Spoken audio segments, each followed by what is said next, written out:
Have you ever wondered about the bones of a story? What did the outline look like before the characters hijacked it? Ophelia Kee always wondered the same things about her own stories. As a discovery writer, the chaotic pantser style, not even the author knew how the tales in the Draoithe Saga would go until they went. Backward analyzing one story while busy writing the next tale or two somehow never happened. Apparently, OK put things off long enough, and some fancy computer magic will provide us with those long-wished-for story overviews. We can finally X-ray the tales from the dream and see their skeletons. Shall we investigate the next story in the dream? What exactly makes a paranormal romance tick? Today, we're going to break down the storytelling in Big Bad Wolf and figure out the perfect recipe for a modern and kind of twisted fairy tale. Okay, so this right here, this is our way in. This quote from the author, Ophelia Kee, isn't just some marketing tagline. It's an invitation into this world she calls the dream. And it sets the mood right off the bat, you know? We're talking high stakes, faded love, and yeah, a whole lot of steam. But here's the thing. This isn't just a simple romance novel. No way. The bigger story, the Draoithe Saga, is this massive world-building project. And the setting, that's what really gets me. It's set in modern-day Tyler, Texas, a place you could drive through, but here, myths and legends are literally walking among us. All right, so here's our game plan. We're gonna follow the recipe. We'll look at the world, our main ingredients, the wolf and little red, then the spark that brings them together, the explosive reaction, and finally, how it all cooks up into something much, much bigger. Okay, first up, welcome to the dream. Let's get a handle on the world itself, because you really can't understand the characters until you understand where they live. So, the author actually puts this definition right there in the book. She's telling us up front, think epic. This isn't just about two people falling in love. Nope, we are literally watching the birth of an entire immortal kingdom. It's a creation myth in the making. And this right here? This is the why behind the whole series. It's this huge battle to fix the magical balance of the dream, which, by the way, has been seriously corrupted. And the way they fight this battle? This is the cool part. It's fought one powerful, fated couple at a time, each pair adding their power to the mix. All right, time to add our first key ingredient. Let's talk about the hero of the story, the big bad wolf himself, Javier MacGuire. So let's break him down. His scent is described as damp earth and sawdust. I mean, that tells you everything, right? He's grounded, he's raw, he's a builder. He's an alpha direwolf shifter, so top of the food chain. But his role? He's the pack beta, the head of security. His entire identity is about using his immense power to protect others. And this quote just hits the nail on the head. It's his core motivation. The second he lays eyes on our heroine, it's not just, oh, she's beautiful. It's this deep, primal instinct to protect her. For Javier, it's not even a choice. It's who he is. He's a born champion. Okay, on to our second essential ingredient. The other half of this magical recipe. Our little red, Isabell Drakos, who is described as a broken bird of fire. So intriguing.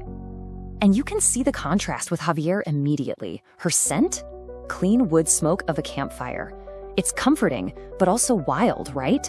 And she's an alpha phoenix shifter, a creature of pure legend and incredible power. But check out her age, over 200 years old. And for all that time, she's been living this quiet, isolated life as an artist? What's that about? Well, here's the tragic part. Her power, it's also her curse. For over 2 centuries, she's had to keep everyone at a distance because her phoenix fire is a literal threat to anyone who gets too close. So right there, that's the central challenge, right? How do you have a romance when you could accidentally incinerate your partner? All right, now it's time to mix our ingredients. This is the catalyst. This is that moment when fire meets earth and the whole story just ignites. And this leads us to the central question, the puzzle the entire book has to solve. How can a wolf possibly claim a bird of fire? I mean, we're talking about fundamental opposites here. It's not just a romantic hurdle, it's a magical impossibility they have to overcome. And just to raise the stakes even higher, we have this concept of a life mate. In this world, finding your life mate isn't just a nice to have, it's a biological necessity. It's the one fated partners shifters have to find. If they don't, they literally fade away, losing their magic, their connection to the world, everything. So their first meeting just hits all those classic fated mate notes, but with a twist. Yeah, he's instantly captivated by her. But what really gets him is seeing the bruises she's trying to hide. That sparks his protective rage in him. And for her, a woman who has never, ever felt safe, his presence is like an anchor. And my favorite detail, his inner direwolf panted at her. That's not lust, that's pure, primal, soul-deep recognition. So what happens when fire and earth finally connect? Well, the reaction is so much more than just emotional. It's a literal magical process. Let's break it down. This is what makes their connection so unique. First, the kiss. When he kisses her, he doesn't get burned. He just feels this tingle as their magic starts to weave together. Then, the regeneration. Instead of hurting him, her phoenix flames actually heal his old battle scars. How cool is that? From there, a telepathic link forms, letting them share thoughts and dreams. And finally, the claim. The magic disintensifies until their souls are basically fused together. They're marked as one. And once that bond is locked in, man, it is absolute. This quote from Javier says it all. I need you like I need to breathe the air. It's not just love anymore. His entire being has been rewired around her. His survival is now tied to hers. It's that intense. Okay, so we've seen the couple. Now let's zoom out and look at the final product. Because this incredibly intense romance serves a much, much bigger purpose in the grand scheme of things. See this whole love story? It's actually a cornerstone for a brand new society. Every single time a fated couple comes together, it strengthens the whole pack, pushing them closer to the ultimate goal, building an immortal kingdom called Draoithe. And this slide really shows you how critical that evolution is.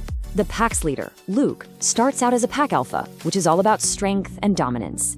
But he gets this offer to become a Druid check, which is basically a high king from ancient Druid lore. This is a massive level up. It transforms the group from just a powerful shifter pack into a full-blown magical monarchy, making them a serious power player on the world stage. So, let's recap our recipe for this twisted fairy tale. You start with a modern-day foundation.